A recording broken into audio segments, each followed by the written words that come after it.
Assalamualaikum warahmatullahi wabarakatuh. Ketemu lagi dengan saya Ibu Ayu Amarwati. Ya, sebelum kita mempelajari materi hari ini, ada baiknya kita berdoa terlebih dahulu. Berdoa mulai, berdoa selesai. Ya, hari ini kita akan mempelajari materi bab 1 tentang pengenalan akuntansi dan lingkungannya. Di dalamnya ada apa aja sih? Mari kita simak baik-baik. Ya, ada pengertian akuntansi. Akuntansi adalah kegiatan jasa, fungsinya adalah menyediakan informasi kuantitatif tentang unit-unit usaha ekonomi, terutama yang bersifat keuangan, yang diperkirakan berguna dalam pengambilan keputusan ekonomi. B. Siklus akuntansi.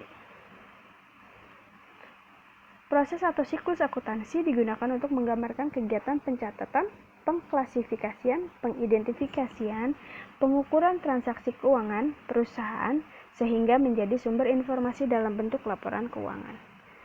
Ada transaksi atau bukti, terdiri dari jurnal juga, lalu diposting, buku besar, neraca saldo, AJP atau ayat jurnal penyesuaian, neraca lajur, laporan keuangan, dan jurnal penutup.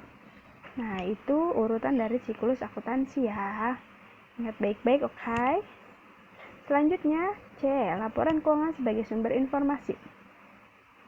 Laporan keuangan merupakan sumber informasi yang mengkomunikasikan kegiatan transaksi keuangan bisnis kepada pihak-pihak yang mempunyai kepentingan terhadap perusahaan. Tujuan laporan keuangan adalah menyediakan informasi yang menyangkut posisi keuangan, kinerja, serta perubahan posisi keuangan suatu perusahaan yang bermanfaat bagi sejumlah besar pemakai dalam pengambilan keputusan ekonomi.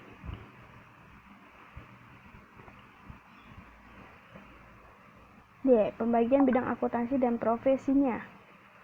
Akuntansi sebagai ilmu pengetahuan secara garis besar dibagi dua, yakni akuntansi keuangan dan akuntansi manajemen. Masing-masing bidang selanjutnya menjadi spesialisasi di bidang akuntansi. Akuntansi keuangan adalah akuntansi yang bertujuan utama menghasilkan laporan keuangan untuk kepentingan pihak luar. Yang dimaksud pihak luar seperti investor, kreditor, badan pemerintahan. Sedangkan akuntansi manajemen adalah akuntansi yang bertujuan utama menghasilkan informasi untuk kepentingan manajemen.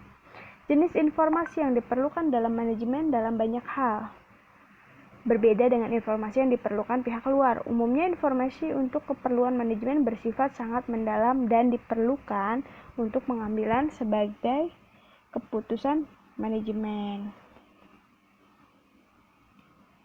E. Pemakai informasi akuntansi. Ada pihak internal. Nah, pihak internal adalah pihak yang mengelola perusahaan atau pihak yang mengelola kegiatan-kegiatan harian perusahaan. Pihak-pihak tersebut sering disebut sebagai manajemen. Informasi yang diperlukan oleh manajemen adalah perencanaan, pelaksanaan, dan pengendalian biaya operasional, produksi, pemasaran, administrasi, dan biaya lain yang berhubungan kegiatan yang ada di perusahaan. Maka tipe akuntansi yang menyediakan data-data tersebut adalah akuntansi manajemen atau manajemen accounting. Kedua, pihak eksternal. Pihak eksternal diartikan sebagai pihak yang memiliki kepentingan dengan perusahaan, tetapi bukan merupakan pihak manajemen perusahaan.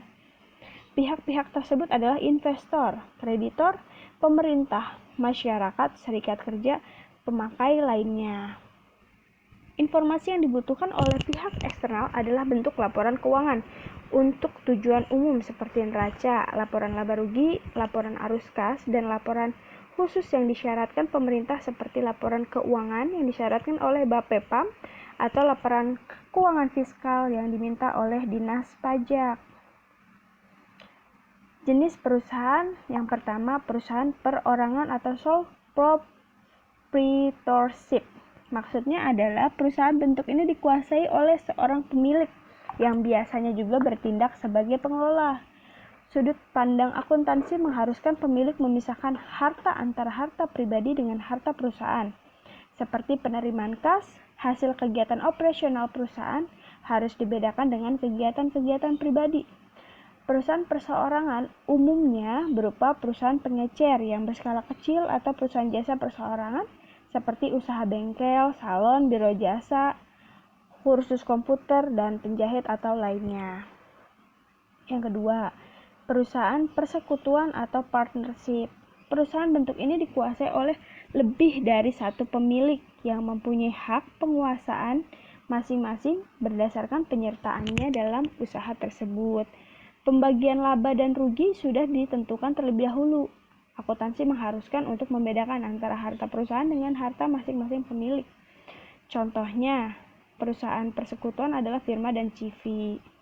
Yang ketiga, perusahaan perseroan terbatas. Perusahaan bentuk ini modalnya terdiri dari saham-saham yang dimiliki oleh para pemegang saham atau stockholders. Organisasi perusahaan ini disebut juga perseroan terbatas atau PT. Perseroan adalah suatu badan hukum yang dapat melakukan perbuatan-perbuatan hukum atas namanya sendiri. Ya, untuk bab ini cukup sampai di sini ya. Jika ada yang ingin bertanya, boleh silakan chat personal ke Ibu. Sampai bertemu di bab selanjutnya. Wassalamualaikum warahmatullahi wabarakatuh.